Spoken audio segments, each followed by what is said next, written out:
Bonjour. Bonjour. Comment vas-tu? Mal, pourvu que ça dure. Eh ben, ça faisait longtemps que tu me l'avais pas faite, celle-là. Ah ben, écoute. Bon, alors, avant de parler de l'Émir Abdelkader, je voudrais dire que les francs-maçons, eh ben, berk, caca, sale, pas touché. Bien entendu, c'est très réducteur de parler ainsi. Et si la franc-maçonnerie a si mauvaise presse aujourd'hui, c'est parce qu'on l'a associée, à juste titre, il faut le dire, au satanisme, troisième degré, Weishaupt et compagnie. Mais comme évidemment ce n'est pas cela, j'ai envie de dire que pour que la plupart des internautes en soient arrivés à un tel dégoût de la franc-maçonnerie, c'est que ceux qui en ont parlé pour dénoncer les dérives satanistes de cette institution ont fait une erreur, la même que celle qui est faite par les médias actuellement envers l'islam, c'est de tout amalgamer. Au lieu de dénoncer les dégénérés qui ont pris d'assaut une institution telle que la franc-maçonnerie, comme certains dégénérés ont pu prendre d'assaut certaines religions, au point de les salir au plus haut point, c'en est de même pour la franc-maçonnerie. Voilà. Alors les préjugés, idées préconçues de toutes sortes, extrapolation à tout va, stop, faut que ça s'arrête. C'est d'un ridicule. C'est la nouvelle tête de Turc des révoltés du Bounty, quoi, les francs-maçons. C'est caricatural quand même. Alors maintenant, on vient taper sur n'importe qui, sous prétexte que, peut-être, il semblerait que, mais ce n'est pas du tout sûr, que tel ou tel appartiendrait à la franc-maçonnerie. Ça devient l'homme à abattre ou la femme à abattre. C'est simpliste, arbitraire et surtout infantile, excusez-moi. Donc, peut-être, il semblerait que, mais rien n'est plus sûr, que Monsieur l'Émir Abdelkader serait franc-maçon, aurait été franc-maçon. Moi, je dois dire que franc-maçon ou pas, l'Émir Abdelkader est un grand homme, non pas parce que c'est un compatriote, rien à cirer, tout ça, ni parce que c'est un émir ou je ne sais quoi, mais pour sa valeur d'homme. Voilà, tout simplement. Coucou. Oui. Qu'en penses-tu?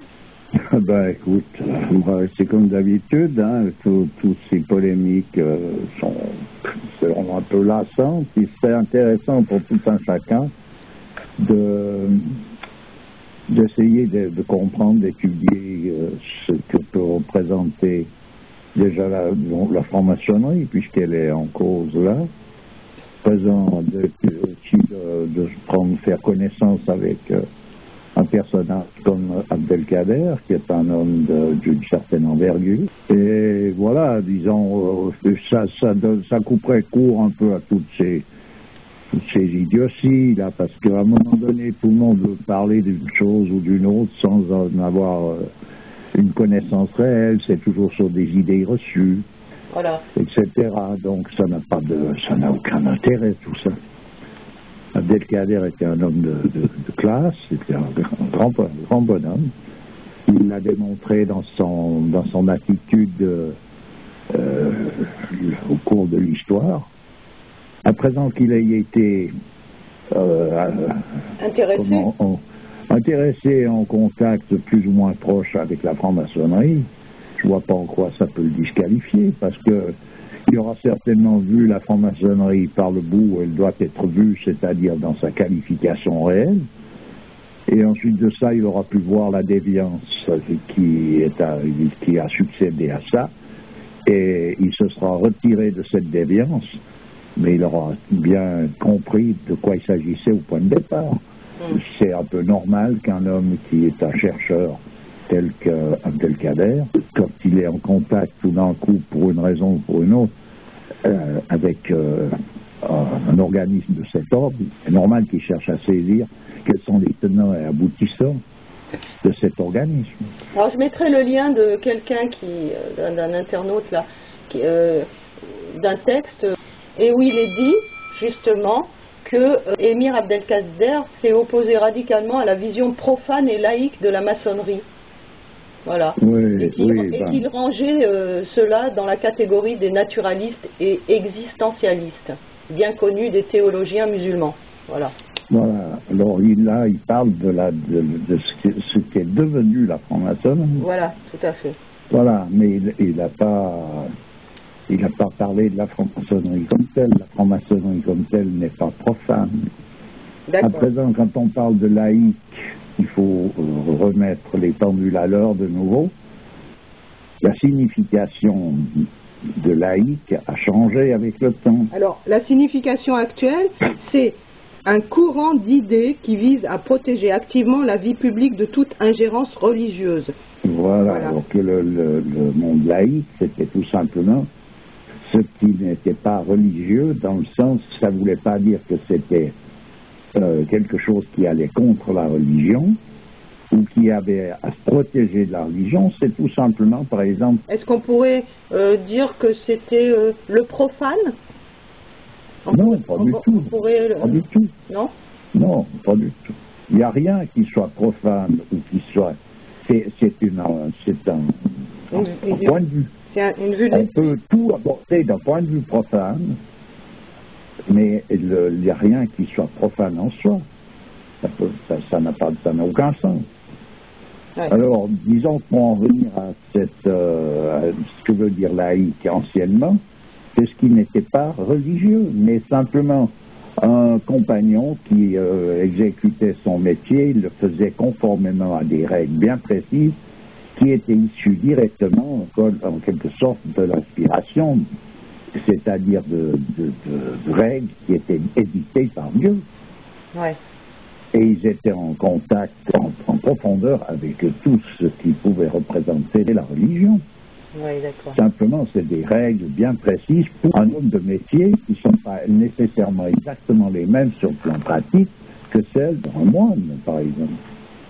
Voilà. Mais ce que je veux dire, c'est pour ça que dans la franc-maçonnerie, on a appelé Dieu le grand architecte, on parle de l'équerre, on parle du compas. C'est des significations symboliques qui rentrent parfaitement dans l'ordre des choses, ça. C'est pas s'il n'y a rien de profane là-dedans. Ce qui est profane, c'est le point de vue qu'on peut avoir de ces choses-là. Voilà.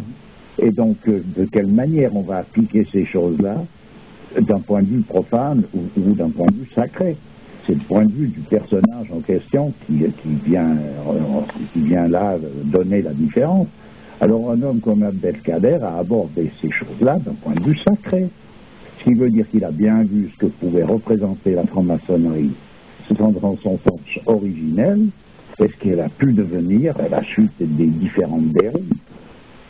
Et on ne va pas comparer ce qu'est devenu la franc-maçonnerie avec ce qu'elle est en réalité. Quand je dis ce qu'elle est devenue, en fait, elle n'est rien devenue, elle est toujours ce qu'elle est, mais simplement les personnages qui sont censés la représenter, plus du tout la dimension voulue pour pouvoir représenter ce que c'est en réalité. Ben justement, j'invite tous ceux qui dénoncent les dérives de la franc-maçonnerie de parler d'illuminati, de dégénérés, de satanistes, mais d'arrêter de parler de francs-maçons. Tout comme nous, musulmans, nous aimerions bien qu'on arrête de parler d'islam, de musulmans, des choses qui n'en sont pas, même si elles se revendiquent comme telles, tu vois. Oui, bien sûr, mais ça, il semblerait que ça devrait être résolu. Je suis toujours étonné de revoir tout le temps, tout d'un coup, une polémique qui émerge. Il y a un côté, c'est là où on peut comprendre l'émir Abdelkader de s'être retiré quand il a pu voir qu'il n'y avait aucune possibilité de faire une correction quelconque dans la visée des prétendus francs-maçons. Et bien là, actuellement, ça a été expliqué sous toutes les formes ce que pouvait représenter telle chose ou telle autre, et ça continue. Donc à un moment donné, c'est une atrophie intellectuelle qui fait qu'on retourne tout le temps, constamment, on ressasse les mêmes histoires. C'est de l'Alzheimer, ça. Bon, écoute, on va arrêter là. Je te remercie et à bientôt. Ben, à bientôt. Au revoir. Au revoir.